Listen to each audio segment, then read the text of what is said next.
I woke to silence. Not the silence of deep void travel, where the steady heartbeat of plasma drives thrums faintly through the decks, nor the silence of cryosleep, thick and dreamless.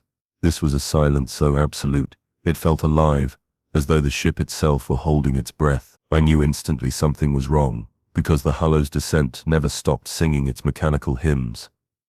Every deck, every artery of steel and sanctified circuitry, vibrated with the whispers of motive force and prayer engines. Now as I pulled myself from the pod, frost clinging to my Medicae robes, that song had ceased. I ran diagnostics on the cryosystems automatically, my fingers moving through half-frozen runes of activation, each screen telling me the same impossible thing. Life signs. Active. Pod integrity. Sealed. Crew count. Diminished by 412 souls. That last line blinked steadily in sainted amber text, as though it were a minor error, instead of an impossibility. The cryopods had not opened. No signs of power fluctuation. No thermal readings to indicate mass evacuation. Just gone. Entire decks hollowed of their charges while the machines claimed they still slept. I submitted the first incident report to the VoxNet immediately, my voice sounding alien in the cold air of the chamber. Medicae Adept Lyras Core. Deck 17 cryostasis control. Multiple cryopod losses recorded with no physical breach. Requesting Lieutenant Sarvek for immediate security lockdown and Confessor Ebron for spiritual oversight. Possible warp corruption. Even saying the words felt absurd. Warp anomalies were the nightmares of Voidmen, yes, but they came with screaming alarms, with reality shears and daemonic incursions, not with absence.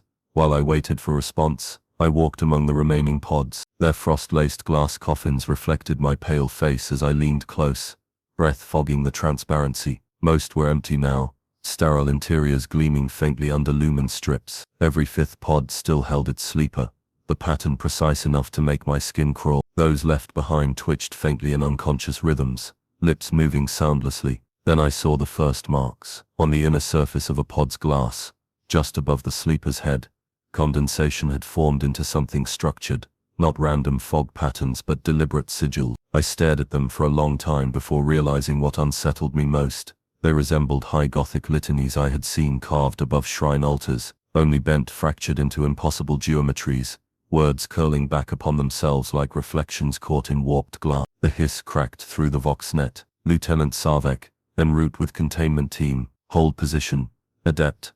I acknowledged and moved toward the central data pulpit to cross-reference deck records. My boots rang too loud in the silence. Behind me, the sleepers twitched in unison, then stilled as though responding to some unheard cue. The temperature dropped sharply, my breath now billowing mist. Lumen strips flickered, throwing the sigils into jerking shadows. One of the pod alarms triggered softly, pressure seal broken. I spun. Row by row, the remaining pods along the far wall cracked open as though commanded by a single will. Hissing mist poured forth, curling around my ankles. I expected the sleepers to collapse onto the deck, groaning in confusion like every standard revival, but no one emerged. The pods stood empty, restraints undone, Medicae readouts still proclaiming the patients alive. My vox beat screamed with overlapping chatter as Sarvek's team pounded into the chamber, loss rifles ready, their breath coming in visible bursts from the sudden chill. The lieutenant's visor scanned the open pods before fixing on me with thinly veiled accusation. Where are they, Adept? His voice carried the edge of someone clinging to protocol because the alternative was panic.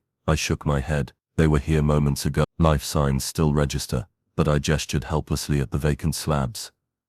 Confessor Ebron arrived behind the soldiers, swinging a censer heavy with incense, the smoke writhing sluggishly through the freezing air. His prayers rose like gravel poured over stone, sanctifying the chamber with words older than memory. The troopers fanned out, rifles sweeping each aisle, as though the missing crew might simply be hiding among the pods like mischievous children. One of the troopers stopped short. Sir, you'll want to see this. We followed his aim, to the central aisle, where condensation traced a vast sigil across the deck plates themselves, so huge it swallowed half the chamber. Its curves shimmered wetly under lumen glare. Ebron knelt beside it, fingers trembling as he traced a partial loop before snatching his hand back as though burned. These are prayer forms, he whispered hoarsely, but reversed unmade. He began chanting the canticle of purity, voice rising against the oppressive hush. The lieutenant barked orders for full deck lockdown, squad sealing exits while Vox channels called in Auspex teams. I moved mechanically from pod to pod, scanning for biological traces,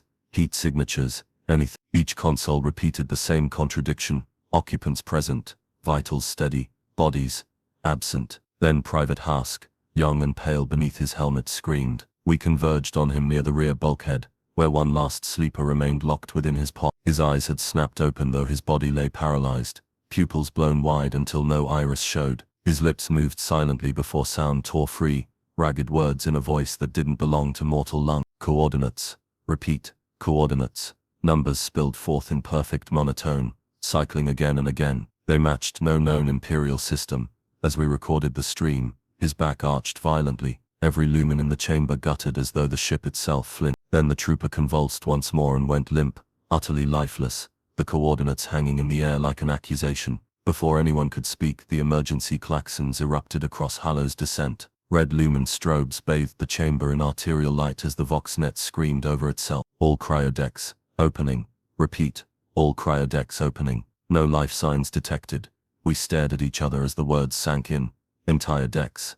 Thousands of souls gone without trace. The lieutenant's orders fractured under the wail of alarms as we turned toward the hatch, the air thick with incense and fear. That was when the Vox cut out mid-sentence, leaving only static and beneath it, faint and almost curious, the sound of distant synchronized breathing echoing through the ship. The distant breathing did not fade. It grew stronger as we pushed through the hatch into the main spine corridor, an undercurrent beneath the klaxons, perfectly measured, like a heartbeat amplified through steel. Lieutenant Sarvek's orders snapped over Squad Vox as he divided us into 2 fire teams, one to secure the command nexus, and another to sweep adjacent cryodecks. I stayed with Sarvek, my Medicae kit weighing heavier with every step. The red strobes pulsed, like blood vessels constricting around us. Deck 17 bled into Deck 18 without any sign of breach or struggle. No scuff marks, no blood, no scattered belongings. It was as though the missing crew had simply ceased to exist. The remaining pods were eerily uniform, every fifth one still occupied, each sleeper locked in perfect stillness. Their skin was pallid and slick with condensation, chest movements shallow but unnervingly synchronized. I checked vitals on the nearest console and felt my throat dry as readings displayed ideal biological function. Their bodies lived, their minds. A faint murmur rose, almost too soft to catch beneath the alarms. I leaned closer to the glass, and the sound sharpened into words. Fragments of high Gothic, twisted beyond recognition, spoken not by one voice but dozens, all emanating from the sleepers. My stomach clenched. They weren't just speaking, they were describing something, a location, a journey. The phrases overlapped into a single narrative, corridors lit by strange blue fires, altars built from bone, a hall whose ceiling opened to reveal nothing but endless black. The murmurs grew louder until the sleepers' mouths moved in perfect unison. Sarvek's troopers tightened their grips on their rifles, the confessor clutching his censer as smoke thickened around us. One of the younger guardsmen gagged audibly. "They're dreaming the same thing," he whispered, forgetting to activate his Vox. I stepped back, bile rising in my throat. "They are describing places that do not exist aboard this vessel," I said, my voice shaking. "Places that cannot exist." Sarvek cursed, and signaled 2 soldiers forward. "Secure them. Stasis harnesses. If they're infected by some warp-borne plague, we'll contain it before it spreads." The men obeyed, hauling a limp, muttering body from the pod. The moment they lifted him clear, his eyes shot open and he released a single piercing note, a low, resonant hum that vibrated through our teeth and rattled the lumen housings above. Vox units howled with stat. Several troopers staggered back, clutching their helmets, while I nearly dropped my kit as the hum seemed to pass through my chest. Then, as suddenly as it began, the sound ceased.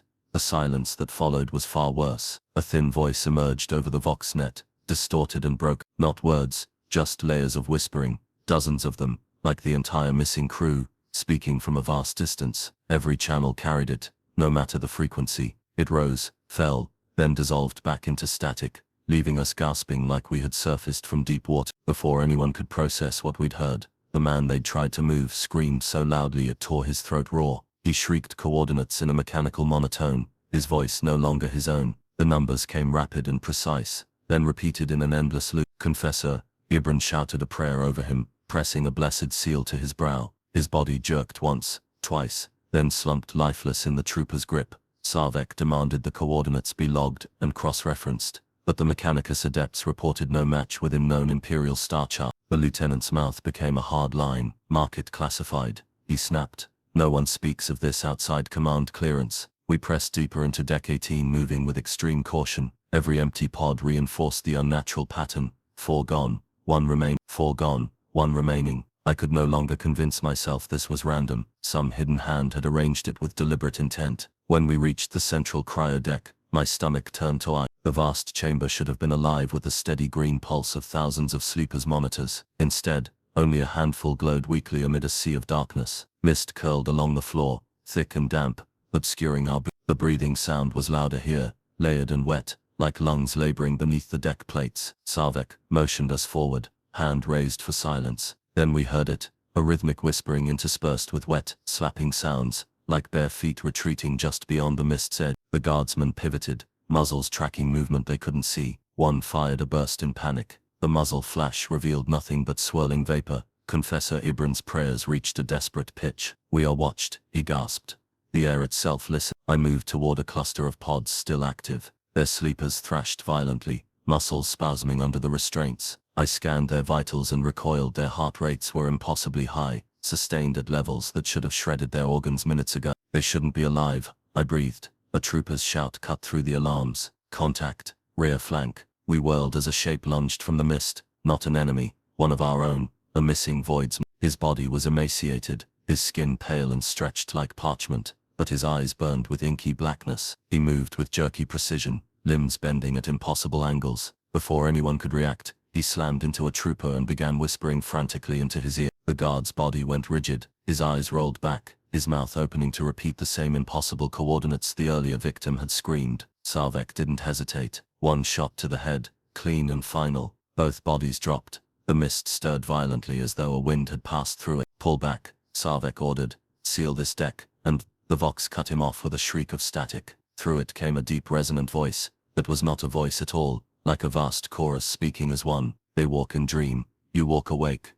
The remaining sleepers suddenly sat upright in their pods, mouths gaping in silent screams. Then they fell limp again, their bodies twitching in perfect synchronization. We fled the chamber, sealing the blast doors behind us. My hands shook as I checked my equipment, but the horror clinging to me wasn't from what I'd seen. It was from the cold realization dawning in my mind. Whatever had taken the missing crew wasn't done with them. It was using them. As the blast doors groaned shut, the whispering resumed, soft and patient, like a predator tasting the air. It followed us down the corridor, promising that the dream had only begun. The corridor reeked of incense and sweat as we staggered back toward the central sanctum, dragging our fear behind us like a chain. The blast doors sealed with a heavy finality that did nothing to quiet the whispering beyond. It continued even through the steel, muffled but unbroken, a chorus that rose and fell like the slow exhalation of some vast slumbering beast. Sarvek ordered overlapping patrols along every access point, his voice brittle with the effort of control. No one argued. We all needed the illusion of security, even if we suspected it was hollow. Confessor Ibran insisted the surviving sleepers be moved to the Chapel of the Omnissiah for purification rites. His hands shook as he swung his sensor in tight, frantic circles, spilling coils of fragrant smoke across the deck. "The Emperor's light must be reasserted," he intoned, eyes wild. "The warp seeks dominion through dream and void alike." Sarvek hesitated, then gave a curt nod. Even he seemed willing to grasp at superstition if it offered structure against the madness blooming around us. The Mechanicus adepts worked in grim silence, assembling portable cogitators and auspex arrays, while muttering Ben-Harik invocations under their breath. Their leader, Megas Thale, had a face like a mask of iron and tubes, no expression visible beneath the glitter of his ocular implants. When I asked what he hoped to learn, he didn't answer immediately. Finally, a single rasping word: "Pattern." We carried the sleepers one by one to the chapel. Their bodies were light, far too light, as though something essential had been hollowed from within. Even unconscious, their mouths twitched as if speaking. I kept my eyes fixed on the floor, unwilling to meet their pale, feverish faces. Once arranged on the sanctum dais, Ibran began his rich. Candles guttered against the recycled air as he knelt before the altar, reciting litanies in a voice that grew steadier with each verse. The rest of us formed a perimeter, rifles and Medicae scanners ready, while the Mechanicus recorded every pulse and brainwave fluctuation. At first, the sleepers lay still, then their breathing shifted, falling into a single unified rhythm. The sound was wrong, too precise, like the ticking of a clock. I glanced at the Medicae displays and froze. Their heartbeats matched that rhythm perfectly, each pulse aligning with the others in perfect synchronicity. Ibran's voice faltered. "They respond," he whispered. "The Emperor's will stirs them." "No," I said before I could stop myself. "This isn't divine harmony, it's mimicry." The confessor's head snapped toward me, eyes burning. "Blasphemy, look at the readings," I snapped back, shoving the display toward him. The waveforms were identical, mirrored to the last fractional beat. No biological variance, no natural deviation. Nothing alive behaves like this. Before he could answer, the sleepers began to speak. Their mouths opened in perfect unison, emitting a low, droning chant. The words were fragments of imperial scripture, but wrong, inverted phrases, syllables twisted backward like the sigils on the cryopods. The sound made my teeth ache. Ibran fell to his knees, weeping, clutching his aquila to his chest, as though sheer faith could shield him from what he was hearing. Megas Thale's voice hissed over the comm feed, cross-referencing, incomplete scriptural matrices, decode. Isbin Herrick clicks quickened, result, non-random. It is, instruction. The lights flickered, my vision swam for a heartbeat, and when it cleared, I found myself standing several paces closest to the dais, without memory of moving. My Medicae kit lay open on the deck behind me. The disorientation was nauseating, as though time had skipped while my body continued. Sarvek swore and barked for a status report. One of his Vox officers stammered that the ship's internal chronometers had just jumped backward by 3 seconds, then forward by 7, then back again. Ibran redoubled his chanting, louder now, trying to drown out the sleepers' inverted hymns. The two sounds clashed in the air like dueling blades. A sudden high-pitched keening erupted from the cogitators. Megas Thale jerked upright, his mechanical limbs thrashing. External input detected, he cried. The ship's noospheric grid is compromised. On the nearest display, streams of binary code scrolled endlessly. At first, it looked like random machine chatter. Then I saw the pattern hidden within it, a hymn, the same inverted prayer now pouring from the sleepers' mouths, translated into code, and looped through the ship's systems. They're inside the machine spirit, Thale rasped. This is no mere biological contagion, it is conceptual infection. Before we could react, the temperature plummeted. Frost formed instantly on every surface, a skin of ice crawling across metal and flesh alike. The candles shattered with sharp reports. I shivered violently,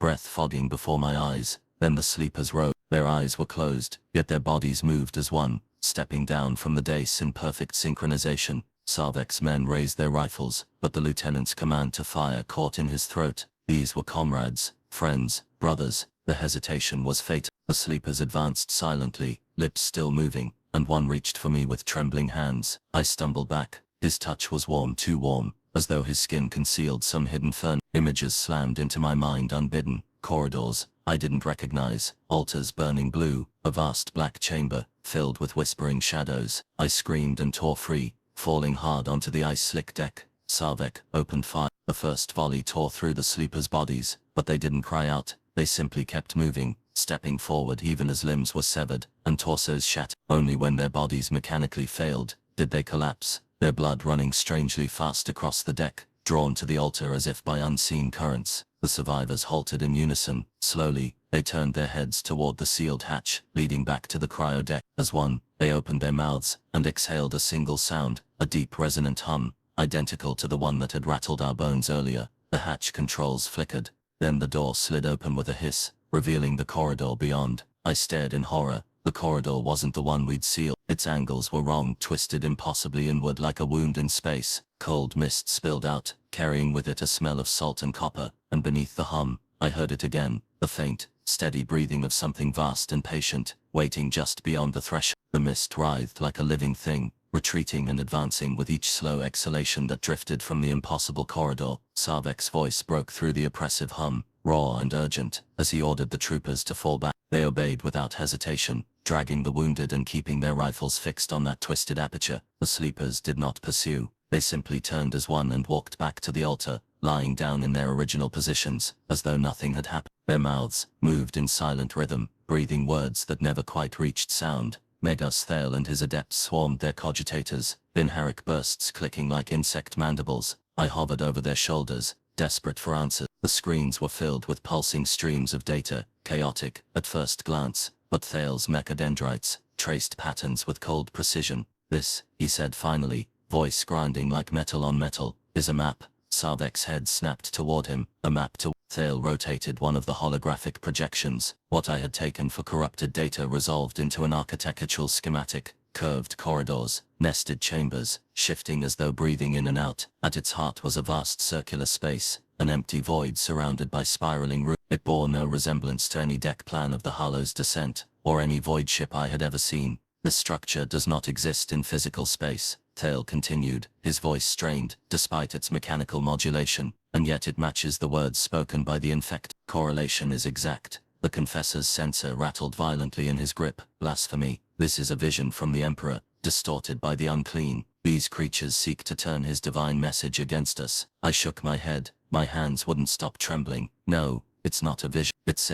instructions. They're describing places that should exist, but don't. Sarvek rounded on me. You're saying, there's another ship inside my ship, that we've somehow missed an entire structure hidden in the hull. I'm saying, I forced out, that whatever has taken them is building something inside us, or from us. The deck beneath our feet thrummed faintly as if answering. For a moment, I swore I felt it pulse like a vein beneath skin. Thales, adepts reported that the map was expanding on its own. New corridors bloomed outward like the growth of coral, connecting to the real schematics of the Hollow's descent. Every new connection rewrote our navigational data, rearranging the ship's internal topology. It was as though the vessel itself was dreaming, and the dream was becoming real. To confirm this impossible hypothesis, Sarvek ordered a physical sweep. He chose his best squad, including me, while the others remained behind to guard the sleepers and study the data. As we approached the coordinates where the map predicted a junction, the air grew damp and strangely heavy. Lumen strips flickered at irregular intervals, casting broken shadows along the wall. The first anomaly we encountered was subtle, a bulkhead that looked perfectly normal, yet when struck, it produced a hollow, wet sound. One of the troopers ran a hand along its surface, and flinched. "It's warm," he whispered. His glove came away slick with a thin, clear fluid. We advanced cautiously, every nerve stretched taut. The walls began to curve in unnatural ways, subtle at first, then unmistakable. Angles bent where no angles should be, corridors narrowing and widening, without logical structure. The Auspex readings became erratic, distances collapsing and stretching as though space itself were no longer stable. Then we found the first mark. It was carved directly into the metal plating, a symbol, identical to those we had seen in condensation on the cryopods, but this one was etched deep, as if the wall had grown around it. Ebron fell to his knees before it, chanting frantically, "The Emperor protects, the Emperor protects." His voice cracked with every repetition, until it was more sob than prayer. Sarvek ignored him and placed a melter charge on the bulkhead. The detonation was sharp and brief. When the smoke cleared, the wall had not been destroyed. It had peeled back, folding like soft tissue to reveal a dark opening beyond. The smell hit us first. Salt, copper, and something sweetly rotten. Mist curled outward, thick and clinging, muffling every sound. My Medicae mask did little to block it, and my tongue prickled as though tasting blood. We stepped through. Inside, the world shifted. The corridor beyond was grotesque, its walls neither metal nor flesh, but some unholy fusion of both. Pipes throbbed faintly, pulsing with sluggish fluids, while rivets and cables jutted like exposed bones. Strange glyphs glowed faintly beneath the surface, fading whenever we tried to focus on them. The air was hot and damp, yet every breath chilled my lungs. Sweat dripped down my spine as I struggled to keep pace with the squad. Sarvek's voice was tight as he ordered a slow advance, rifles ready, formations perfect despite the twisting madness around us. We reached a junction where the mist thickened into a near-solid wall. A shape emerged within it, a human figure. He stumbled toward us, naked and emaciated, his skin covered in carved symbols that oozed black ichor. His eyes were wide and unseeing, lips moving in endless prayer. I lunged forward with my Medicae kit, desperate to save at least one of the missing crew, but Sarvek held me back. "Contain first," he barked. Questions later. The figure's voice suddenly sharpened, cutting through the mist like a blade. "Wake the hull's heart," he gasped. "Wake it before it dreams too deep." Then his back arched violently, bones cracking in a hideous rhythm. He collapsed into stillness, the last breath whistling from his throat like a sigh. We barely had time to react before the deck beneath our boots began to move. It rose and fell in slow, deliberate pulses, accompanied by a deep, resonant hum that vibrated through our body. The mist swirled faster, carrying with it a whispering chorus that seemed to come from every direction at once. One of the troopers screamed and fired into the floor. The rounds vanished into yielding flesh metal with a sickening squelch. Sarvek's voice was ice. "Fall back, now." We turned to retreat, only to find the entrance gone. The corridor behind us had sealed over with seamless, throbbing walls. The ship had swallowed its own path, leaving us trapped inside its nightmare. And beneath the hum, beneath the whispering, a single, unmistakable sound rose like a heartbeat, the steady, rhythmic breathing we had first heard through the sealed blast doors, now so close it felt like it came from inside our own lungs. The breathing filled the corridor, drowning out every other sound. It was not the ragged inhalation of a living thing, but a measured, mechanical rhythm, impossibly vast. Each exhale drew the mist toward us, while each inhale seemed to pull at our very bones, threatening to drag us deeper into the ship's warped anatomy. My throat tightened with panic, and I forced myself to take shallow breaths, afraid that if I matched that rhythm, even once, I would never breathe free air again. Sarvek's hand signal cut through the gloom. His orders were calm, precise, a lifeline of discipline in the midst of unreality. We advanced deeper, because there was no other path. The wall behind us had closed seamlessly, its surface now indistinguishable from the rest of this abomination. Retreat was impossible. The squad moved in staggered formation, boots sinking slightly into the deck with a faint, nauseating give, as though the floor itself had a pulse. Our auspex readings degraded with every step, fluctuating wild. What had been a straight corridor twisted back upon itself, without warning, distances collapsing into claustrophobic tightness, then stretching suddenly into cavernous holes that swallowed our lumen light. The walls we passed bore shifting patterns of sigils that seemed to writhe just beneath the surface, visible only at the edge of vision. When I tried to focus on them, they vanished, leaving only slick veined metal. The mist parted briefly, revealing a junction. Sarvek signaled for silence and crouched beside one of the walls, his fingers brushing the surface. They came away wet and glistening. He gave a subtle shake of his head, caution, readiness, and gestured for me to take point with auspex scan. As I advanced, a low groan reverberated through the structure. The sound came from everywhere at once, resonating in the pit of my stomach. It reminded me of the deep, tortured sounds of ice shifting beneath ocean water, ancient and immense. The mist swirled violently, then split apart to reveal another figure. At first I thought it was another of the missing crew. The figure stumbled forward, arms outstretched, body shuddering with each breath. But as it drew closer, my medically trained eyes caught the details. The skin was too thin, stretched almost translucent over bones that didn't fit a human frame. Beneath that membrane something moved independently, like worms writhing in unison. Its mouth opened and closed silently until, with a wet pop, sound erupted. "Wake it, wake it." The words were broken, barely formed, but unmistakable. Then the figure convulsed violently and collapsed, its body splitting open down the center. There was no blood. Instead, thick, oily fluid seeped into the deck, absorbed like water into parched soil. The whispering chorus surged louder, no longer distant but pressing against our eardrums, too many voices speaking as one. Sarvek's orders came through gritted teeth. Weapons free, no hesitation. His rifle barked, joined by the others' bursts of last fire tearing into the mist. The flashes illuminated horrors that might have been shapes or shadows or memories given flesh. None of the forms fell, none bled. They simply faded back into the fog like nightmares retreating before dawn. We pushed forward step by agonizing step. The deeper we went, the more the architecture shifted from suggestion to certainty. Here the walls did not merely resemble rib cages.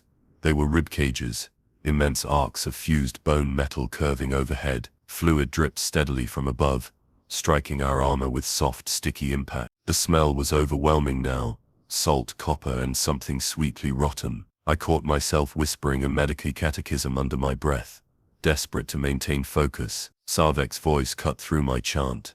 Contact ahead, light discipline. We crept toward a widening in the corridor. The mist thinned just enough to reveal a cluster of the missing crew huddled around a raised structure. Their bodies were emaciated, their skin carved with precise symbols that glowed faintly from within. They moved in perfect unison, hands tracing invisible patterns in the air. At first I thought they were praying, then I realized they were building.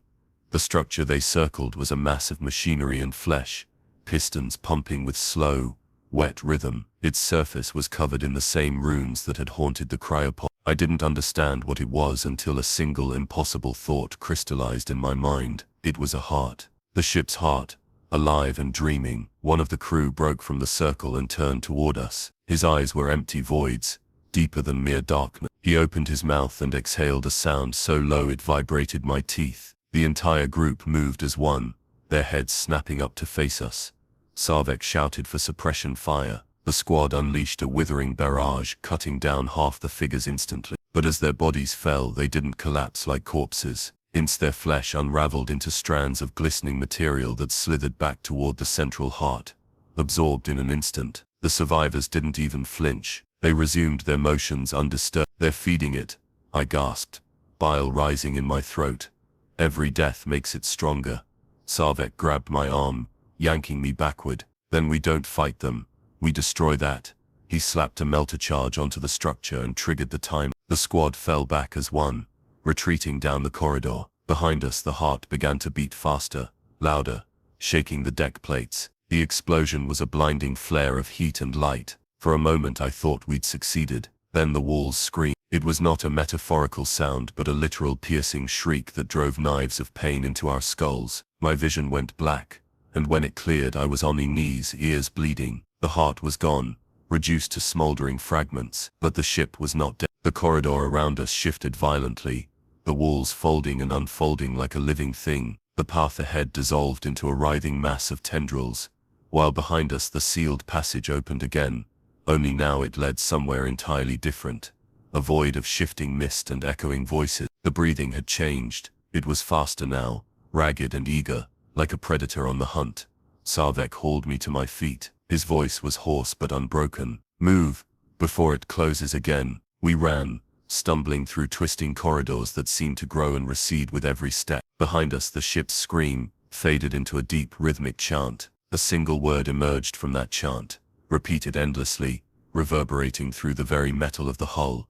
Awaken. The word echoed through the corridors as we ran, each repetition sharper than the last, until it became impossible to tell whether the chant came from the ship itself or from somewhere inside our own skull. The deck pitched beneath our feet like a living creature convulsing in pain, throwing us against the warped walls. Sarvek shouted orders that were swallowed by the overwhelming hum, his voice reduced to a meaningless vibration in the chaos. My lungs burned with every breath of the mist, the air thick and cloying as if we were inhaling the ship's breath rather than our own. The passage ahead narrowed abruptly, squeezing us into single file. Behind us the path we had come from folded in on itself, the walls merging seamlessly as if no passage had ever existed. A trooper cursed, his voice breaking with terror, and the word awaken rolled over us again, louder now, accompanied by a deep resonant thrum that reverberated through our armor. Sarvek stopped us at a junction, chest heaving, and signaled for silence. Even the sound of our breathing felt dangerous here, too loud, too mortal. I tried to still my hands but they trembled uncontrollably around the Medici scanner. Its display jittered with impossible readings, spiking heart rates, power surges where no circuits should be, and a constant, irregular pattern like a pulse. One of the rear troopers, Hask, let out a sharp gasp. Sir, the wall. We turned as one to see the metal plating behind us shifting, not merely moving, but reshaping, flowing like molten wax even though the air was cold enough to frost our visors. A section of the wall bulged outward, forming crude shapes that almost resembled hands. Fingers of metal groped toward us before splitting apart to reveal an eye-like aperture glistening with wetness. It stared without sight, then split open further with a tearing sound that made my stomach churn. Fire! Sarvek roared. Lass bolts and solid rounds tore into the writhing mass. The air filled with the stink of burning oil and scorched flesh.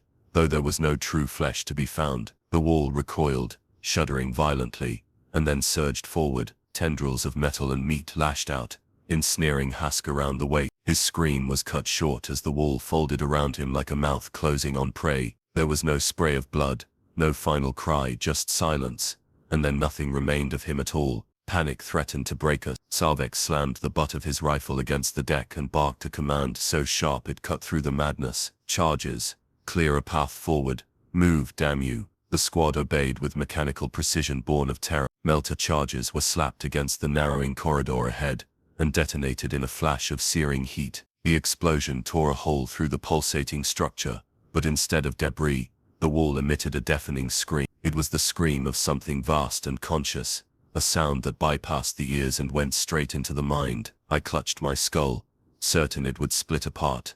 The passage opened before us, but our victory was hollow. Behind us the wall surged forward like a tide, sealing the path we'd come from and cutting off any retreat. We had no choice but to plunge deeper.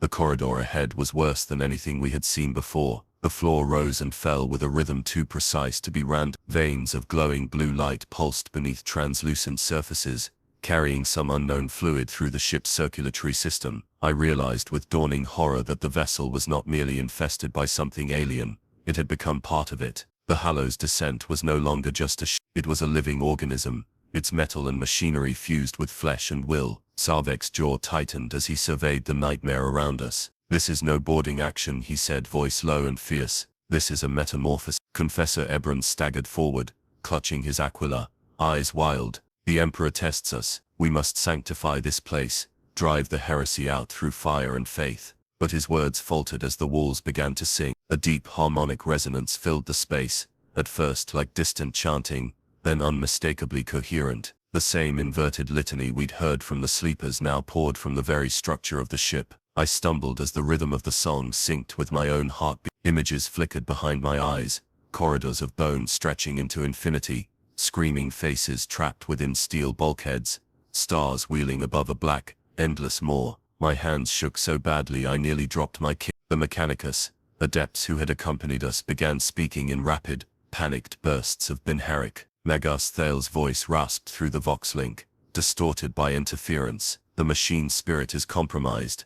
Entire subsystems are rewriting themselves. This is not infection. It is integration," Sarvek swore, then snapped his attention back to us. "Cut power to these decks. Sever it before it spreads further."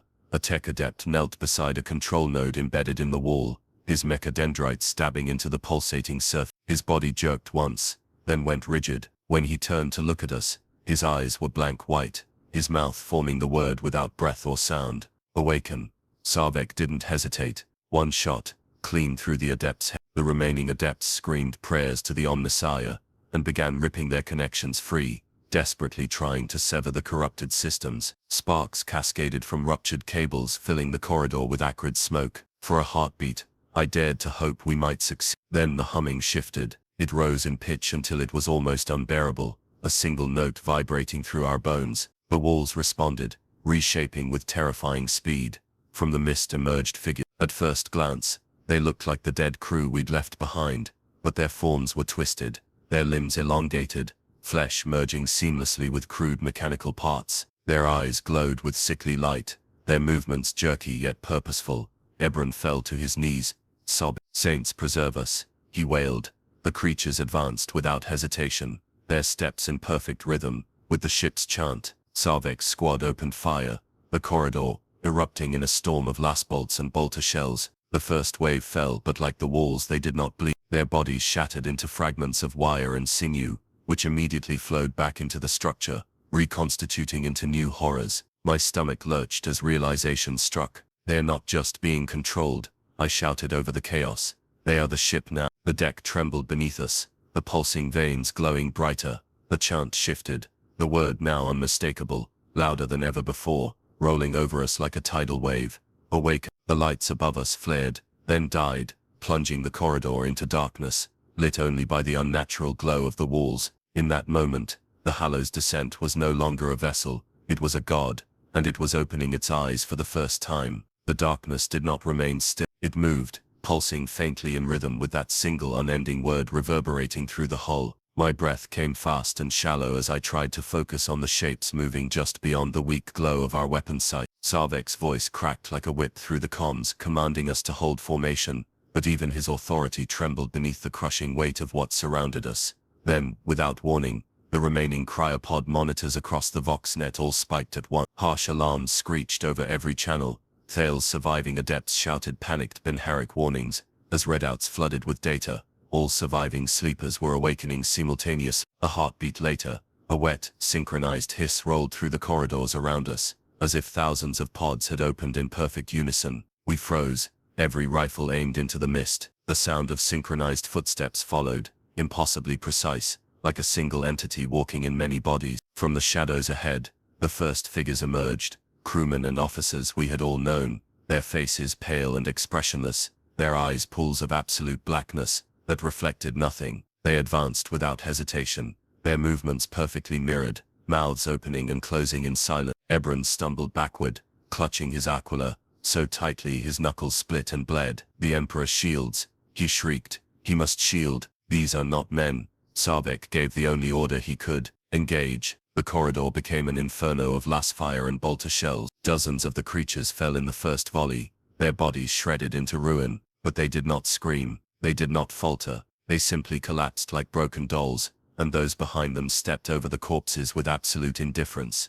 still advancing in perfect cadence. The second volley was more desperate. I fired until my hands cramped, my shots punching holes through skulls and chests that should have killed them. Some fell, but too many kept moving, jerking forward even as their torsos hung in tatters. Only when their physical structure failed completely, when they were little more than fragments, did they finally stop. And then I saw something that made my stomach turn to ice. As one of the bodies finally crumpled, its spilled blood didn't spread naturally. It flowed, thin rivulets racing across the deck toward the walls, drawn to the pulsing veins beneath the metal. The liquid vanished into the ship, leaving only a faint residue behind, as if the vessel itself were feeding. I barely had time to process this horror before the dead began to rise again. At first I thought it was some warp-spawn trick of the eye, but no, their bodies moved, limbs jerked upright, bones snapping audibly as they twisted into new shape, shattered ribs extended into jagged hooks, spines bent backward until they fused with rusted metal plating erupting from their flesh. They were no longer human, not even mockeries of men. They had become living extensions of the Hollow's descent, animated by its will. The squad broke formation. Even Sarvek's iron discipline could not hold against that sight. Troopers screamed, some firing wildly, others fleeing down side passages that immediately sealed shut behind them, swallowing them whole. Ebron fell to his knees amid the chaos, chanting in broken, gasping sobs. His voice rose in direct counterpoint to the ship's chant, faith straining against madness. I wanted to drag him to his feet, to make him run, but my own body felt leaden. The very air seemed to cling to me, each breath heavier than the last, as though the ship itself sought to anchor me in place. Sarvek seized my shoulder, shaking me hard enough to jolt me back into myself. Move, Adept, he roared. If we don't regroup now, we die here. We retreated in staggered bursts, laying down suppressive fire as we fell back toward what had once been the primary transit hub. The enemy didn't pursue with speed. They didn't need to. Their slow, relentless advance was worse than a charge. It carried the promise that no matter how far we ran, they would find us. The hub was barely recognizable when we reached. The once pristine walls had warped into spirals of metal and sinew, the deck plates soft beneath our boots. A smell of hot iron and decay hung in the air. The voxnets sputtered with overlapping messages, most of them incoherent screams or fragmented prayer. Amid the chaos, a single clear voice emerged. Magos Thale, the core is compromised, he shouted, then Herrick clicks breaking through his words, power cycling uncontrolled, containment collapsing. Then his transmission dissolved into static, followed by a low guttural hum that vibrated the fillings in my teeth. Sarvek cursed and ordered the hub sealed. His surviving men scrambled to obey, welding barricades from whatever wreckage remained. It felt pitifully inadequate. Even as they worked, the hum intensified, rising in pitch, until it became a word. Awaken, the walls answered. Sections of plating buckled and split apart, revealing wet, glistening conduits beneath. These conduits pulsed with light, carrying streams of liquid that shimmered like molten metal. I realized with a sick twist of my gut that the same substance flowed through the veins of the corrupted crew. The ship wasn't just a vessel anymore, it was a circulatory system, and we were inside it. Ebron's voice cracked as he screamed a warning. I turned just in time to see the barricades tear apart from within. The reanimated dead surged through the gap, their bodies now fused with jagged machinery. Some had weaponry grown directly into their arms, crude, living versions of las carbines and blood. They moved with hideous precision, each step matching the relentless heartbeat pounding through the deck beneath us. We fought like cornered animals, our fire tearing them apart again and again. But for every one that fell, two more rose from the fragment. Their blood spilled, ran backward and was reclaimed by the ship, only to form new monstrosities moments later. Retreat to the command deck, Sarvek bellowed. Fall back. We broke through the rear exit and fled, pursued by the slow, implacable tide. As we stumbled into a corridor that still looked like a corridor, I dared to glance back. The hub we'd abandoned was gone, swallowed by a writhing mass of flesh, metal and unholy light. The chant thundered through the ship, louder than ever. It wasn't just a word anymore, it was a command, and every single twisted form behind us obeyed, their mouths moving in perfect unison as they followed. Awaken. We ran until our legs burned, stumbling through corridors that seemed to shift and twist with every desperate step. The chant followed us, vibrating through the very metal of the hull, though the corrupted horde did not move swiftly. Their slow, inexorable pursuit was worse than any charge. I could feel them gaining, not in distance but in inevitability, like a closing fit. Sarvek forced us into a narrow maintenance passage, his voice hoarse as he ordered the last of his troopers to rig demolition charges behind us. The dull concussive thud of their detonation rolled through the deck,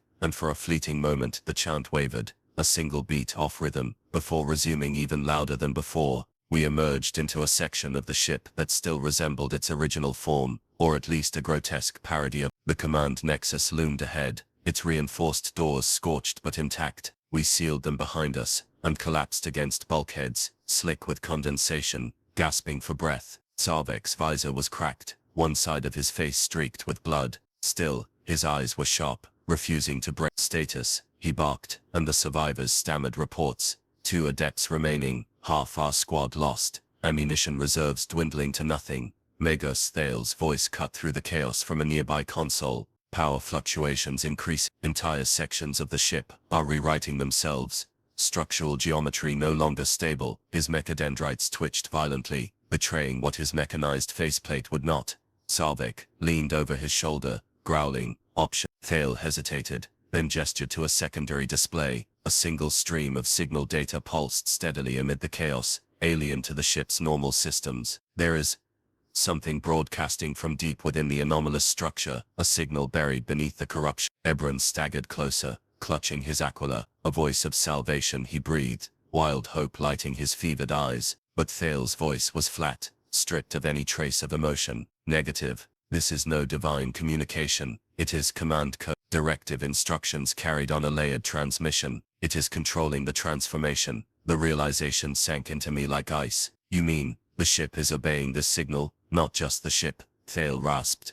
Their bodies, their dreams, their very thoughts are subroutines now. Before I could reply, the signal pulsed sharply, loud enough to make the lumen strips flicker. For an instant, the ship went utterly silent. Then, from every remaining Vox unit aboard, a voice spoke in perfect monotone. It repeated a string of coordinates, each syllable precise, emotionless, and undeniably familiar. I froze. Those were the same coordinates the dying voidsman had screamed in the cryo. Sarvek demanded an identification match, and Thale's adepts worked frantically to cross-reference the location. Their Benharic chatter grew more frantic until one finally looked up, trembling. The coordinates do not align with any recorded star system, she stammered. They point to a void region beyond navigational maps, a black expanse, known only in fragmentary data cores designation, the Blind Moor. The name alone was enough to chill the blood. Even Ebron faltered, whispering half-forgotten litanies to ward against nameless things. Sarvek's jaw clenched. Is this where the ship is headed?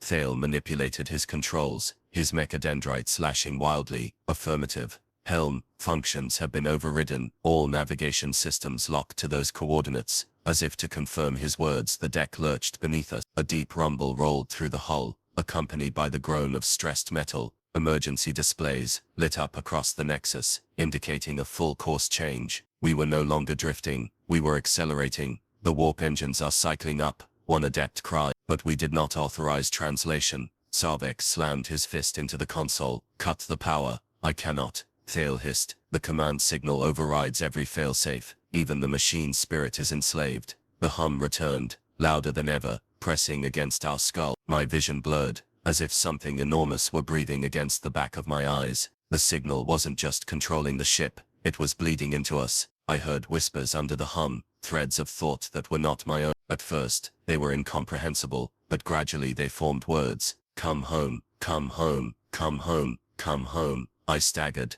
clutching my head. It's not just telling the ship where to go, I gasped. It's calling to us. Ebron dropped to his knees, laughing and weeping in the same breath. The Emperor summons us to his final test, he cried. We are chosen to descend into his holy darkness. Sarvek struck him across the face, snapping him back to silence. Pull yourself together, confessor, or I'll leave you behind. The chant beyond the doors intensified, merging with the hum, until the words became indistinguishable. The creatures were gathering, their numbers swelling, their voices joining the signal. Thale worked furiously, bypassing corrupted circuits. There is a chance, he muttered. If we reach the source of the transmission, we might sever the link, disrupt the chain of command. Sarvek's eyes narrowed. Location. The Magos pointed to a schematic that shifted constantly as he spoke, deep within the impossible structure, at its lowest point. I stared at the display, bile rising in my throat. You're saying we have to go deeper into that nightmare, correct? The deck pitched violently again, nearly throwing us to the ground. Red runes blazed across the walls as the ship's warp engines roared to life. One adept screamed over the vox, "Translation imminent, 40 seconds. Sabek's orders cut through the panic. Prepare to move. If we can't cut this thing out at the source, we'll be dragged wherever it wants us to go." We gathered our weapons and supplies in a frantic scramble. Outside the sealed doors, the synchronized footsteps resumed, closing in from every direction. The countdown reached 20 seconds. Then for the briefest instant, all sound ceased. No hum, no chant, no breath. The silence was absolute. In that silence, a single voice whispered directly into my mind, calm, patient and impossibly vast. Not dragged, delivered. The countdown reached 0, and the universe tore open around us. The transition slammed into us like a physical blow. The void folded, then inverted, reality tearing itself apart with a soundless scream. My stomach lurched, my vision shattered into fragments of color and void black nothingness.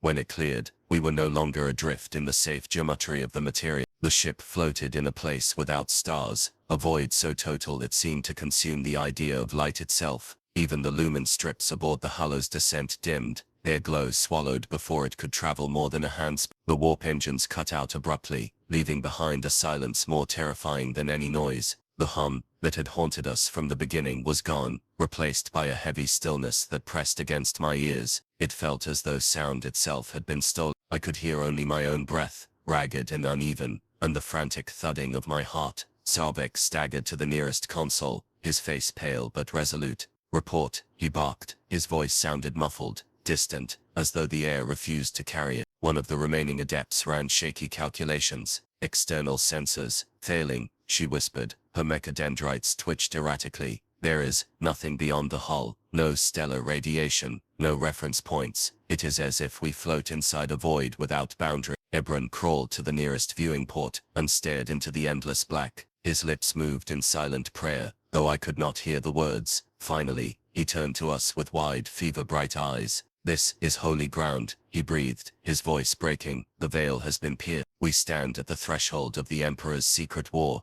"No," I said, my voice shaking. "This isn't holy. This is absence. The absence of all things." Before anyone could respond, the deck beneath us trembled. It was subtle at first, like the faint quiver of a ship under thrust. Then it deepened, becoming a rhythmic pulse that traveled up through our boots and into our bones. Sabek grabbed a railing to steady himself. "What now?" he snarled. Magos Thale bent over the consoles, his movements frantic. "There is movement beyond the hull," he rasped. "Massive gravimetric fluctuations. Whatever is out there, it is alive." As if summoned by his words, the external view screens flickered. For a moment they showed only static, then an image resolved, a shape vast beyond comprehension, its contours visible only because they blotted out what little light remained. It was like staring into a wound in space. At its center, a slow, deliberate motion, the opening and closing of a colossal aperture, rimmed with jagged structures that might have been teeth, or the shattered remnants of dead worlds. The blind maw. The ship shuddered as a gravitational surge gripped it. Bulkheads groaned, rivets screaming as the vessel was drawn forward. No thrusters fired, no warp drives engaged. We were prey, caught in the tide of something immeasurably larger.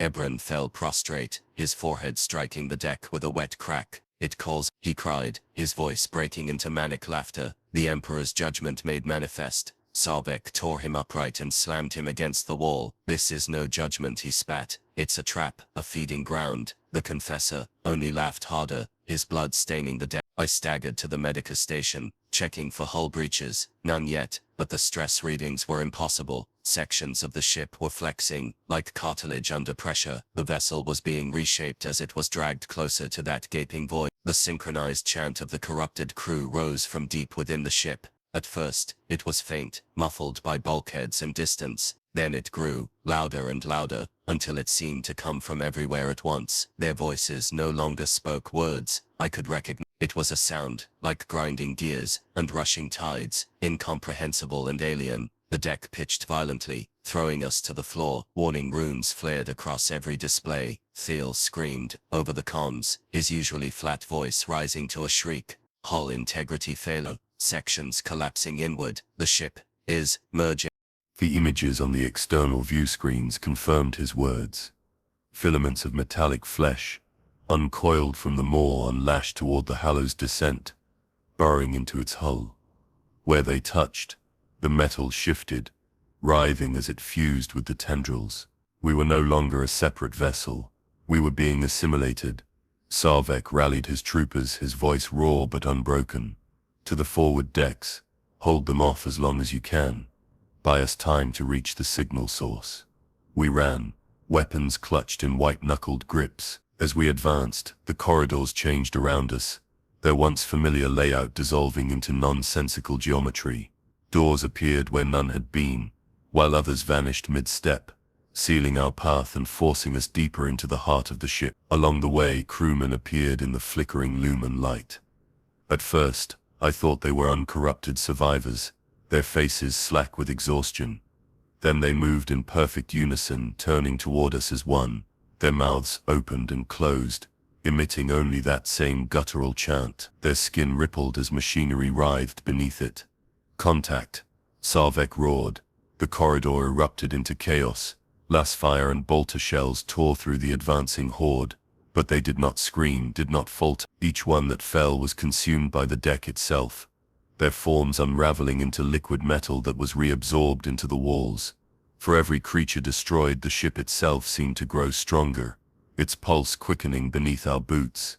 We fought our way through them, step by bloody step. My world narrowed to the rhythm of my breathing, the weight of my weapon, the throb of the deck like a second heartbeat. Even over the din of battle I could feel the Moor's presence pressing against my mind. It was not thought, not in any way I could understand. It was hunger, pure and infinite, and it recognized us as nothing more than nourishment. When we finally broke free into a wider chamber, I staggered to a halt, gasping. The external hull was visible through a massive viewing arch, and beyond it loomed the Moor itself. Its aperture opened fully now, revealing a darkness so complete it seemed to devour the concept of existence. Ibran tore free of Sarvek's grip, and hurled himself to his knees before the window, arms raised high. "We are blessed," he screamed, his voice raw. "To be consumed by the divine is the holiest fate." Before Sarvek could stop him, Ibran's body convulsed, his flesh bulged and split, his bones shattering as black fluid erupted from every wound. In moments he was gone, absorbed into the deck like water into sand. The chanting surged to a deafening crescendo. Magos Thal's voice cut through the din, ragged and urgent. "The signal source is close beneath us, near the convergence point of the tendrils. If we reach it, we might sever the Moor's control." Sarvek turned to us, his face a mask of fury and determination. "Then we fight our way down. Whatever waits below, we end it, or we all die here." The deck lurched violently again, tilting toward the vast gaping Moor outside. The ship was no longer merely approaching, it was being swallowed whole. As we descended into the shifting corridors, the whispering voice returned, calm and infinite, filling my mind with terrible certainty. "Not swallowed," it said. The descent was not measured in steps or distance, but in the unraveling of reality itself. The deeper we went, the less the corridors resembled any construct of Imperial engineering. Bulkheads melted into organic curves, veins of glistening metal threading through pulsating walls that seemed to breathe around us. The air thickened with each level, clinging to our lungs like syrup, until every inhalation felt like drowning. My Medicae mask failed to filter the stench, a mix of burning ozone, old blood and something sweet and chemical that made my stomach turn.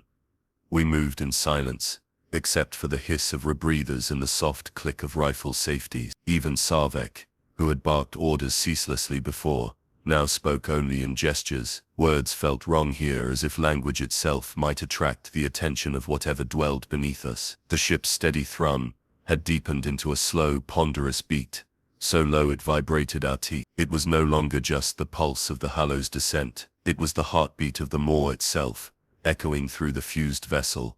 The walls shifted as we passed, closing behind us, sealing routes we had used only moments before. At times the floor bulged upward beneath our boots, forcing us to clamber like vermin over living hills of metal and bone. I could no longer tell if we were descending or being swallowed whole. Husk, one of the youngest troopers left, broke the silence with a choked whisper. "Sir, are we still inside the ship?" Sarvek glanced back at him, his face unreadable beneath his cracked visor. "We are wherever this thing wants us to be," he said at last. "Keep moving." Ahead, the corridor widened into a vast chamber. At first I thought it was open space, but the walls simply arched so far overhead they disappeared into darkness. In the center hung a mass of tendrils, hundreds of them, writhing like the roots of some titanic tree. They pierced the floor and ceiling, pumping black ichor through translucent veins. The chanting of the corrupted crew rose from below, impossibly loud yet perfectly synchronized, vibrating the very air. Magos Thales, remaining adept, pointed a trembling mechadendrite toward the center signal source. Beneath that convergence, she ran. Her voice carried the edge of a mind fraying under impossible strain. The tendrils shifted as if they heard her, twisting in slow, deliberate patterns. Where they parted, I caught a glimpse of movement. Far below, shapes writhing in pools of liquid metal. The sight made my knees weak. Those shapes weren't just bodies. They were being made, constructed, and reconstructed. New horrors forming with every heartbeat of the Maw. Sarvek studied the writhing core, his voice grim. We cut through, plant the charges and end this before it finishes whatever it's building. He didn't wait for assent. We moved, leaping from shattered platform to platform. The chanting rose with every step, shifting into a guttural rhythm that seemed to synchronize with our own heartbeats. I stumbled once, nearly falling into a seething pit of molten flesh metal. A tendril surged upward toward me, but Sarvek dragged me back just in time. The tendril's surface was covered in teeth-like protrusions, each one clicking in perfect unison as it retreated. At the base of the chamber, the true scale of the horror became clear. Hundreds of crew members knelt in concentric circles, their bodies fused to the floor, mouths open in ceaseless song. Tubes extended from their spines into the walls, pumping fluid both into and out of them. Their eyes were gone, replaced by blank, glowing sockets. They were not prisoners, they were components. I wanted to turn away, to run, but there was nowhere left to flee. The Maw's presence pressed down on my mind, vast and alien. It did not merely observe us, it understood us, as a hunter understands prey. The chamber's center held the signal source, a black monolith of shifting metal, its surface covered in runes that writhed like living things. It pulsed with each chant from the bound crew, sending waves of energy through the surrounding tendril. The very air around it vibrated, and my teeth ached from the resonance. Thales' voice came through the comms, harsh and clipped. This is it. Severing the signal will disrupt the link. Without it, the Maw cannot control the ship, or its extension. He didn't need to say what that meant. The crew, the dead, even parts of us. Sarvek signaled for the charges to be set. The squad moved with desperate precision, planting melter bombs at key structural points. Each placement was accompanied by a whispered litany, half prayer, half technical cant. Ibran's absence was a raw wound in our formation, but none dared speak his name. The chanting shifted again. It rose to a fever pitch, no longer a song but a scream. The monolith reacted instantly, its surface rippling like disturbed water. From the bound crew, black fluid gushed, racing along the tubes into the floor. The entire chamber trembled as new tendrils erupted upward, blocking our escape routes one by one. Figures emerged from the darkness, twisted amalgams of flesh and machinery, larger than anything we'd faced before. Their forms were barely humanoid, their limbs tipped with blades of bone and steel. They moved in perfect sync with the chanting, advancing toward us like the fists of a god. Sarvek's orders cut through the chaos. Hold them off. Thale, disrupt that signal now. The Magos extended his mechadendrites, linking directly to the monolith. His body convulsed as raw data flooded into him. Over the vox, his voice fractured into static and screams. It is not a command signal, he gasped. It is a single thought stretched across 1,000 vessels. The implication struck me like a hammer. The Maw was not just here, it was everywhere, and the Hollow's descent was merely the latest to be absorbed. Cut it, Thale, Sarvek shouted, firing into the advancing horde. Even if it kills you. Thale's scream became inhuman. His body burst into a cascade of sparks as he forced a final surge of energy through his interface. The monolith faltered, its runes flickering wildly. The chanting of the bound crew stuttered, breaking its perfect rhythm for the first time. I seized the moment, triggering the melter charges. Explosions ripped through the chamber, tearing tendrils apart. The shockwave threw me to the ground. Heat washed over us, and for a heartbeat there was silence. Then the Maw itself roared. It was not a sound but a physical force, a tidal wave of fury and hunger. The walls convulsed, and the floor cracked open beneath. Through the widening fissures, I saw the void below, not empty space, but an ocean of writhing forms, countless ships and structures, half digested, their hulls merging into one endless organism. We were not inside a single vessel, we were standing within the body of a god that consumed worlds. Sarvek dragged me to my feet. The signal's broken, he snarled. Now we fight our way out or die trying. As we turned to flee, the monolith's last pulse rippled outward. In that final moment, a whisper entered my mind, calm and certain. You cannot flee what you already are. The chamber collapsed, and the maw surged upward to claim us. The collapse was a blur of motion and screaming metal. The floor split beneath us, as if some titanic mouth had opened wide. Sarvek shoved me forward, his armored gauntlet striking my shoulder hard enough to bruise. I stumbled across a section of intact decking, as the platform behind us disintegrated, vanishing into the writhing abyss below. The air was thick with vapor and the reek of burning flesh metal, each breath like inhaling molten iron. We ran without formation, without direction, simply fleeing upward through passages that shifted as we moved. The corridors closed behind us, folding in on themselves like muscle contracting after a wound. Twice I glanced back, and saw twisted shapes wriggling through the collapsing debris, fused faces screaming silently as they were absorbed back into the maw. The ruptured monolith's fading pulse echoed through the ship, like a dying heartbeat. The bound crew we'd seen before, no longer chanted. Instead they twitched in jerking, uncoordinated spasms, their mouths opening and closing without sound. Whatever tenuous link had held them to the maw's will was severed, but their liberation brought no salvation. They were empty shells now, biological machinery without purpose, collapsing where they knelt. We finally reached a section that still resembled a corridor,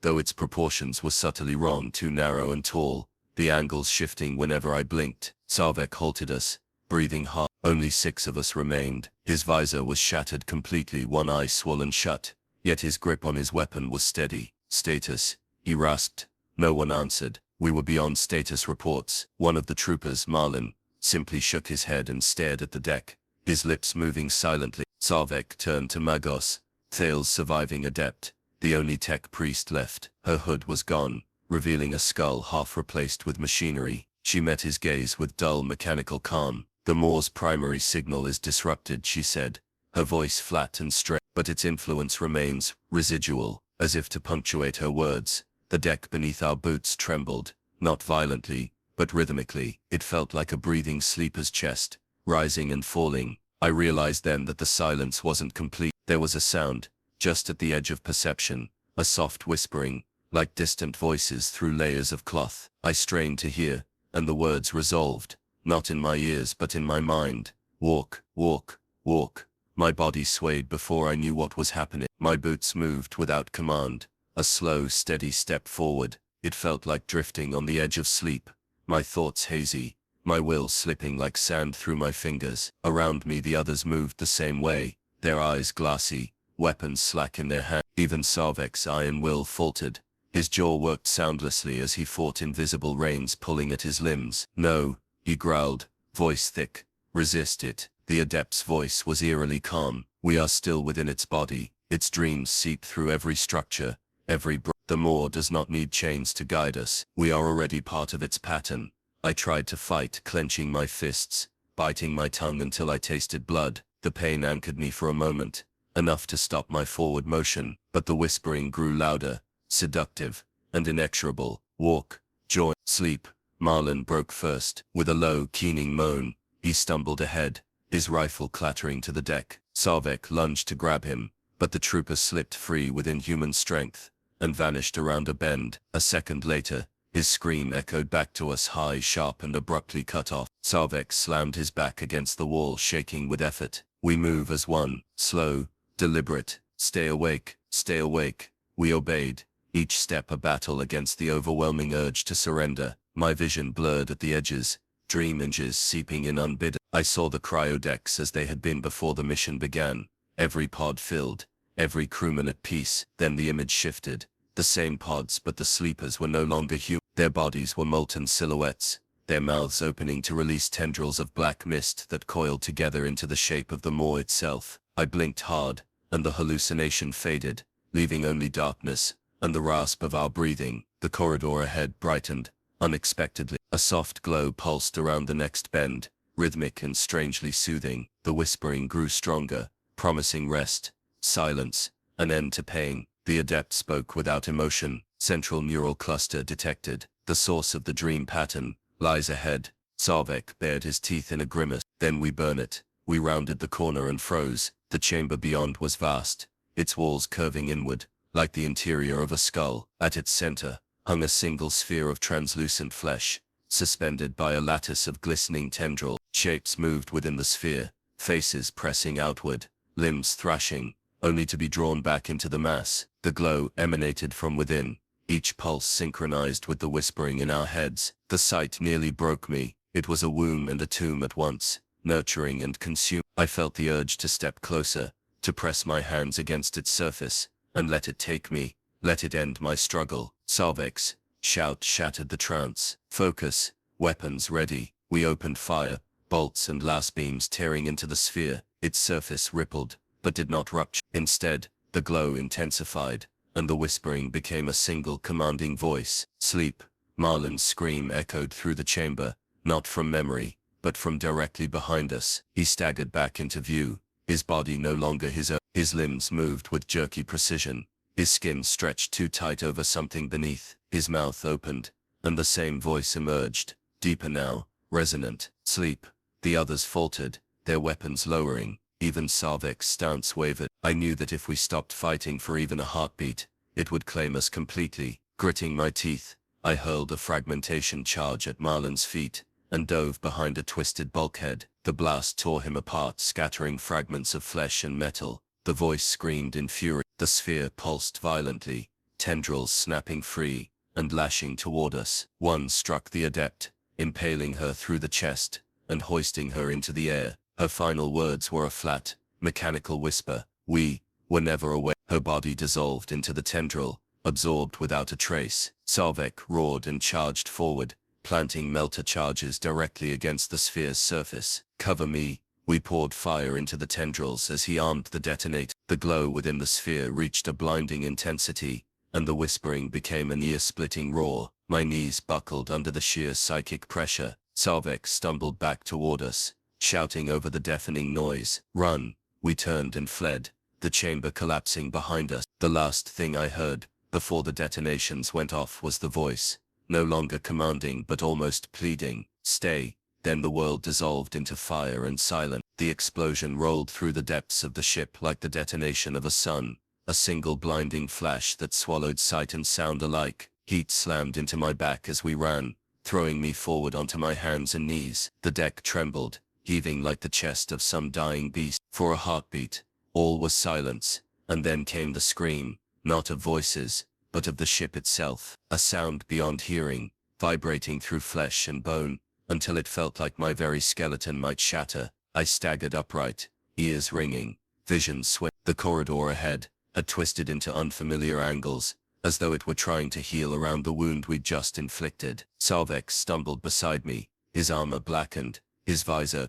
gone entirely now. Blood poured down his cheek, but his grip on his rifle was unrelenting. He met my gaze with one bloodshot eye and growled, "Move." We pushed onward through the smoke and shifting mist, deeper into the labyrinth, pursued by the fading echo of the Moor's roar. Only 3 of us remained now, Sarvek, myself, and one silent trooper, whose name I no longer remembered. Even he seemed more shadow than man, his movements mechanical, his breaths ragged. As we advanced, the walls began to change. Gone were the grotesque fusions of metal and flesh. In their place rose smooth, gleaming surfaces, etched with runes of impossible precision. The air grew colder, clearer, almost sterile. It felt wrong, as though we had passed not into a wound but into the heart of a machine. Sarvek slowed, scanning the new surroundings with a wary eye. "This doesn't look like the Moor," he said. His voice was hoarse, disbelief. "This is something else." Ahead, a wide chamber opened before us. In its center hung a single object, suspended in a field of shimmering energy, a data core the size of a man, its surface covered in holy sigils of the Adeptus Mechanicus. It was pristine, untouched by corruption, and utterly out of place, amid the nightmare we'd endured. Thal's voice echoed in my memory, his final, fragmented transmission before his body had been consumed. "The signal is not just a command, it is a I approached the core cautiously, my boots crunching on frost-rimed decking. The air hummed with a low vibration, and as I drew nearer, a stream of data burst across its surface, glowing red and gold. The trooper, behind me, murmured a prayer, then froze mid-sentence. His eyes went wide, his mouth opening and closing silently. Before I could react, he raised his weapon, not at me, but at his own head, and fired. The report echoed like a thunderclap. His body toppled backward, blood steaming in the cold air. Sarvek didn't flinch. His gaze remained fixed on the core. Whatever that thing is, he said grimly, it doesn't want witnesses. I swallowed bile and forced myself to examine the glowing data. It pulsed in rhythmic intervals, forming patterns that felt almost familiar. My training took over, and I began decoding them. The first line resolved into low Gothic text. MEMC, R001, Project, Hallows Descent, Status, Active Deployment.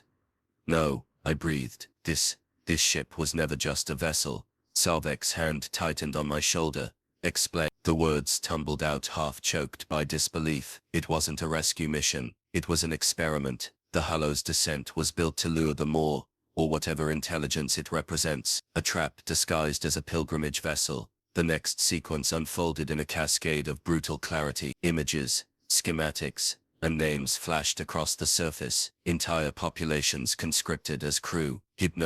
Indoctrination to implant false memories of service. Even the cryopods we'd first encountered weren't for stasis.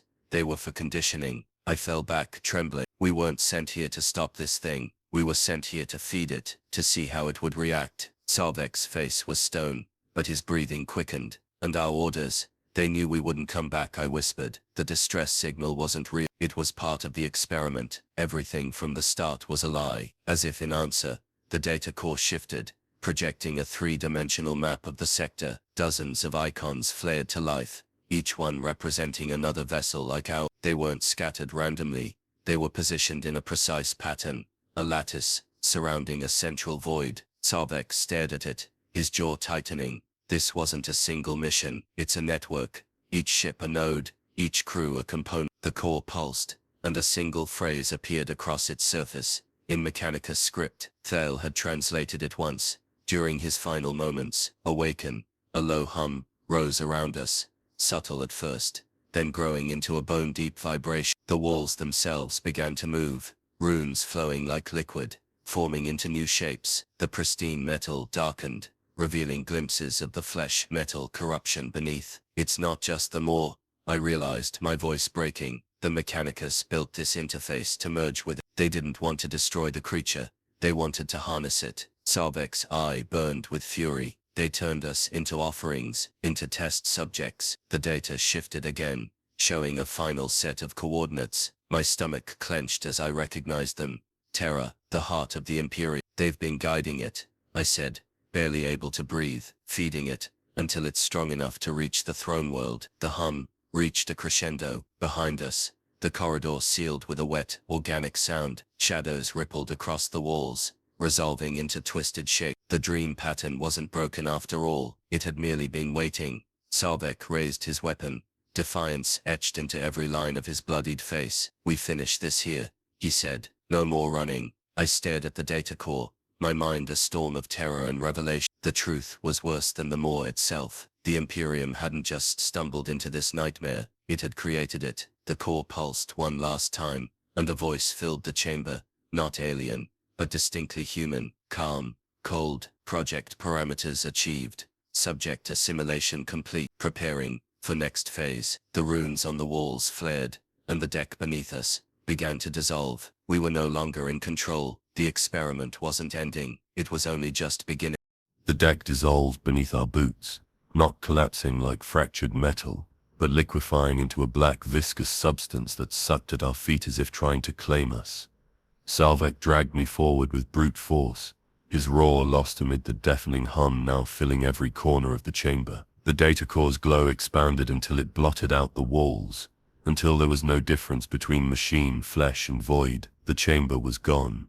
The Hallows Descent itself was gone. We stood in an infinite expanse of shifting light and shadow, weightless yet still tethered by some unseen gravity. Shapes flickered at the edge of vision, human silhouettes dissolving into jagged metallic patterns, planetary maps bleeding into the outlines of screaming faces. The Moor's consciousness was here, vast and all-consuming, but interlaced with something colder, sharper, the Mechanicus mind. It was no longer possible to tell where one ended and the other began. Salvek's voice cut through the chaos like a blade. "Stay with me." His grip on my arm was iron, the last anchor keeping me from drifting into that infinite dark. "This is its core. It's trying to rewrite us now." The whispering that had plagued us since the cryo-deck returned, louder, clearer, and horribly familiar. It wasn't just sound, it was thought, memory, desire, all woven into a single overwhelming command. Join, become, awaken. Images forced themselves into my mind. I saw the Hallow's descent being constructed not in secrecy, but under the full sanction of the Mechanicus. I saw worlds harvested of their populations, entire hives emptied in the name of the Emperor, their citizens turned into unwitting components of this vast machine organism. I saw ships identical to ours sailing into the void, their crews dreaming the same false dreams, all believing they were heroes on holy missions, while in truth they were nothing more than sacrificial offerings. I screamed, clutching my head, but the vision didn't stop. It burrowed deeper, showing me the final pattern. Dozens of these hybrid vessels converging across the galaxy, forming a web around the heart of the Imperium itself. When the network completed, the Moor would no longer need to move. It would be everywhere, its mind distributed through every ship, every sleeper, every dream. Salvek staggered beside me, his face twisted in rage. "They knew," he spat. "High Command. The Mechanicus, maybe even the Inquisition. They built this nightmare, piece by piece, and sent us in to feed it." I wanted to deny it, but the images in my head were undeniable. "We can't stop it," I whispered. "Even if we destroy this node, there are others, too many." Salvek's expression hardened into grim resolve. "Then we sever the pattern here, end it before it spreads further." The data core pulsed violently, answering him. Runes flared across its surface, rearranging into shapes that hurt to look at. The whispering became a single booming voice, not alien, but human and mechanical at once. Final cycle commencing. All systems synchronized. Commence universal assimilation. The black substance beneath us surged upward, coalescing into towering figures. They were not the shambling constructs we had faced before. These were perfect, symmetrical horrors, half human, half machine, their forms shifting in ways that defied anatomy. Their faces were blank masks, yet I felt their gaze pierce me to the soul. Salvek opened fire, his rifle spitting defiant. The bolts struck the figures, and vanished without effect. The things advanced, their movements as fluid as water, their arms splitting into bladed tendrils. "Run!" Salvek shouted, but there was nowhere to go. The expanse was endless, featureless, save for the pulsing core at its center. The voice filled my mind again, not commanding this time, but coaxing. "Sleep and you will be whole. Awake, and you will suffer." My limbs trembled. For a moment I felt myself drifting forward, drawn by the promise of peace. Then Salvek's gauntlet struck my face, sharp and grounding. "Focus, Adept. You are not theirs yet." Something shifted behind him. The silent trooper we had thought dead moments ago stood there, his body rigid, his eyes pools of shifting light. He raised his weapon with mechanical precision, not at the advancing horrors, but at Salvek. "No!" I screamed, lunging forward. The shot cracked like thunder. Salvek staggered, armor smoking, but stayed upright through sheer will. He wrenched the rifle from the traitor's hands and snapped his neck in a single motion. His breathing was ragged as he turned to me. "It's begun," he gasped. "The assimilation, even we're not safe." The core's glow intensified, searing my vision. Shapes swirled within it, familiar and terrible. I saw my own face among them, dissolving into data and shadow. "We end this now," Salvek snarled. He thrust a bundle of melter charges into my hands. "You set these. I'll hold them off." I stared at him, horrified. "You won't survive." "That's an order," he said, his voice cutting through my fear like a blade. With trembling hands, I ran toward the core. Each step was a battle against the whispering that told me to stop, to kneel, to surrender. The figures closed in on Salvek, their movements impossibly fast. He fought like a man possessed, his rifle emptying into them even as their blades sliced into his armor. He didn't fall, He didn't yield. I reached the base of the core and slammed the charges into place, activating them with a final silent prayer. The runes on the core reacted instantly, shifting into frantic, unreadable patterns. The voice screamed, not in rage, but in shock, as if it had never conceived of defiance. "Done," I shouted. "Sarvek, fall back." He didn't answer. I turned just in time to see him buried beneath a tide of perfect symmetrical bodies. His final roar was one of defiance, echoing through the void. The charges detonated. The light vanished, replaced by absolute darkness. The figures froze, then shattered like glass, dissolving into streams of black mist. The hum ceased. The whispering stopped. When I opened my eyes, I was lying on cold metal. The Hallow's descent was gone. The Maw was gone. Only a single drifting Imperial vessel remained, its structure warped but inert. I was alone, surrounded by silence. A single console flickered to life beside me. A voice, calm, bureaucratic, unmistakably human, spoke through the static. "Final cycle complete. Subject terminate. Data transfer to next node commencing." On the screen, new coordinates appeared. Far away, too far. And then I understood. The experiment had never truly been about stopping the Maw, or harnessing it. This was merely one cycle in an endless chain, one vessel among countless others. The last thing I saw before the console went dark was the designation of the next target fleet. It was already on its way. I staggered to my feet, the console's fading light leaving the chamber in darkness. My breath rasped in the silence, sharp and uneven, as if the air itself resisted being drawn into my lungs. Around me, the remains of the Hallow's descent stretched into shadows, no longer a coherent vessel, but a carcass of warped metal and cold flesh, its once living systems stilled by the detonation. The Maw was gone, or perhaps only dormant, but its absence was no comfort. The whispering had ceased, and in its place was a deeper, more terrible stillness. I moved through the ruins like a sleepwalker, my body trembling with exhaustion and the weight of what I'd seen. Sarvek's last defiant roar still echoed in my memory, the sound of a man fighting a war he knew he could never win. My chest tightened as I thought of him buried beneath those perfect symmetrical monstrosities, holding them back so I could reach the core. His sacrifice had bought me this moment of clarity, this brief reprieve before the next cycle began. But as I stumbled through the shifting wreckage, a new sound rose faintly from somewhere deep within the ship, a soft rhythmic pulse. It was different from the Maw's throbbing heartbeat, more mechanical, precise, like the ticking of a colossal clock. Each beat sent a tremor through the deck plates, and with every pulse fragments of the ruined walls quivered, attempting to reassemble themselves. My stomach turned cold. The Maw's body might have been shattered, but the Mechanicus systems integrated into it were not entirely destroyed. The experiment wasn't just biological, it was self-repairing, designed to continue even after annihilation. The console's last message rang in my ears. Final cycle complete. Data transfer to next node commencing. There would be another vessel, another crew, another Sarvek, who would fight and die, believing he was serving the Emperor, unless I stopped it. I reached a secondary command station buried in twisted metal. Its display sputtered to life as I approached, casting a pale light over the wreckage. A map of the sector appeared, marked with dozens of blinking icons, each one a ship like ours, moving inexorably toward a central point. The lattice of their positions formed a pattern I could barely comprehend, a geometric sigil spanning light years. At its center burned a single symbol, Terra. My hands shook as I traced the pattern. This was no invasion fleet. It was a ritual, a galaxy-spanning machine, built from living vessels and dreaming minds. The Maw wasn't being guided to Terra by chance. It was being summoned. A faint hiss of static broke the silence, followed by a voice, calm, clipped, and chillingly familiar. It was the same voice that had announced the final cycle. Subject integration confirmed. Next phase underway. Estimated completion, 41 standard cycles. I slammed my fist against the console. "Stop this," I screamed into the void.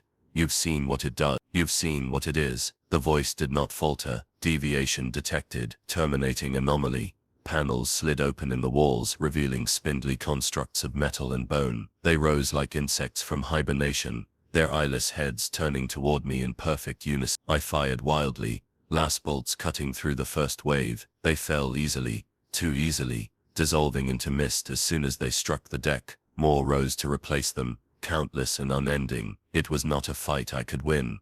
Desperation burned away There was only one way to stop the cycle: sever the network entirely. Not just this node. The data transfer wasn't complete yet. If I could intercept it, corrupt it, I might poison the entire chain, but the console lacked the power. I remembered the Moore's neural cluster, the pulsating sphere we'd destroyed deep within its body. The energy it had unleashed had nearly killed us. That same power still slumbered within the remains of the ship, locked in conduits too dangerous to tap, unless someone stayed behind to channel it manually. The realization settled over me like cold ash. Sarvek's sacrifice had bought me time, but not salvation. This was what the Mechanicus had intended all along. Not a simple mission, but a final offering. One mind willingly given to close the circuit. The constructs advanced, their movements precise and merciless. I backed toward the central hub, fumbling with the controls, rerouting systems I barely understood. Each adjustment brought the pulsing deeper and louder, until the entire wreck thrummed with gathering energy. As the countdown began, the voice returned, no longer calm but sharp with urgency. Warning, core overload imminent. Terminate process immediately. I laughed, a ragged, broken sound. Not this time, I said. This cycle ends with me. The constructs lunged. I turned the final lever, and raw power surged through the ruined vessel. The deck beneath me cracked, molten light pouring from the fissure. My body convulsed as the energy coursed through me, burning nerves to ash. I screamed, but even as my voice dissolved, I felt the data stream change direction, flowing not outward but inward. I saw the other nodes, ships scattered across the galaxy, flicker in sudden confusion. Their perfect synchronization faltered, the pattern wavered, the Moore's collective mind shuddered, as if in pain. The constructs froze mid-step, their forms unraveling into threads of shadow that dissipated into nothing. For a heartbeat there was peace. Then the voice returned, softer now, almost mournful. Sacrifice accepted, cycle complete, awaiting renewal. Horror clawed through me. Even this act of defiance had been anticipated, folded into the pattern. The network wasn't destroyed, it had simply shifted, rewriting itself around my choice. The energy reached its peak. My vision dissolved into blinding white. I felt myself scatter like ash on a solar wind. Fragments of thought stretched across a vast, dark ocean. And then, just before oblivion claimed me, I understood the final truth. I was not ending the cycle, I was becoming it. Somewhere far away, another ship stirred from slumber. Cryopods hissed open. Dreamers awoke to a false mission, their memories crafted by unseen hands. And deep within the void, a single word echoed, eternal and unbroken. Awaken. The void returned slowly, like a great lung drawing breath after eons of stillness. At first there was nothing, no sensation, no thought, only a cold, formless absence. Then fragments of awareness began to coalesce. My body was gone, scattered across that endless dark, but some part of me remained, flickering, like the last ember of a dying fire. The silence was unbearable. It pressed against me, vast and absolute, smothering even the memory of sound. I had thought the Moore's whispering was the worst torment imaginable, but this was worse. At least the Moore had been alive, its hunger a terrible proof of existence. This silence was the void itself, unthinking and eternal. Slowly, painfully, fragments of memory surfaced. Sarvek's face, bloodied and defiant, the confessor's fevered prayers turning to laughter, the smell of burning metal and flesh in the narrow corridors, the moment of realization at the data core that we had never been rescuers, never been soldiers fighting to save the Imperium. We had been parts of a machine, our lives spent to complete a pattern we could not see. The memories came in flashes, jagged and incomplete. I clung to them, terrified that if I let go, I would dissolve entirely into the dark. My name slipped away first, then my voice, then even the shape of my own thoughts began to blur, edges softening like ink bleeding into water. And then, just as I felt myself slipping beyond recovery, I heard it, a sound so faint, I thought at first it was memory, a heartbeat, not mine, not anyone's, but something vast and distant. It pulsed once, then again steady and unrelenting. With each beat, the darkness receded slightly, revealing a dim glow far away. I drifted toward it, or perhaps it drew me closer. The glow resolved into a shape, a ship, pristine and unmarked, its hull bearing the sigils of the Imperium. Not a ruin like the Hallow's descent, but whole and ready for departure. As I neared, I saw figures moving inside, crews bustling through corridors, officers barking orders, tech priests performing sacred rites. Their faces were calm, their movements purposeful. None of them knew what awaited them. They believed in their mission, their faith unbroken, their loyalty absolute. I tried to scream, to warn them, but no sound emerged. My voice had been taken, stripped from me, as surely as I could only watch as the ship's cryopods sealed, row after row of slumbering forms locked in stasis. Their dreams had already been written, their futures already decided. The ship's engines flared to life, brilliant against the dark. It began to move, joining a line of identical vessels stretching across the void. The pattern emerged slowly, impossibly vast. Dozens of ships became hundreds, then thousands, all connected by invisible threads of signal and thought. Together they formed a sigil so intricate and terrible that my mind recoiled from its shape. It was a map, a ritual, a weapon. At the center of the pattern, something stirred, not the more as I had known it, a monstrous physical hunger, but something deep, a presence woven from the countless minds of the dreaming crews, a machine god born of sacrifice and lies. It did not speak, it did not need to. Its will was written into every breath, every heartbeat, every false memory implanted in those who served it. The realization struck me like a blow. My own awareness was not separate from it. I was inside the network now, part of the pattern I had tried to destroy. My thoughts, my memories,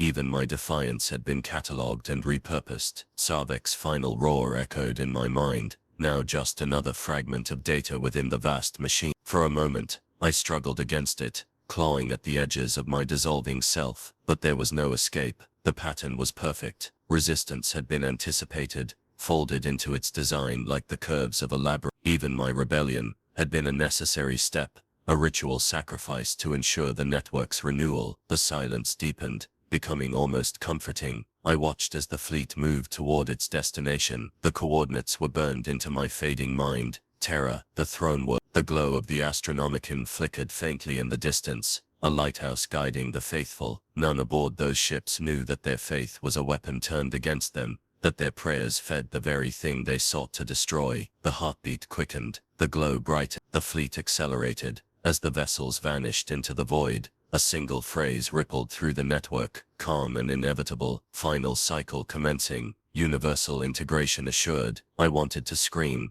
but I had no mouth. I wanted to fight, but I had no body. All I could do was watch as the pattern unfolded, each piece sliding into place with perfect precision. The silence returned, total and suffocating, and in that silence, I understood the true horror. The Maw had never been the enemy. It had been the foundation, the seed from which this vast construct had grown. The real enemy was the pattern itself, endless and unbroken. Somewhere, far away, another crew stirred in their cryopods. Another mission was about to begin. And as their eyes opened to a carefully crafted lie, I felt the whisper rise again, soft and inevitable, awake.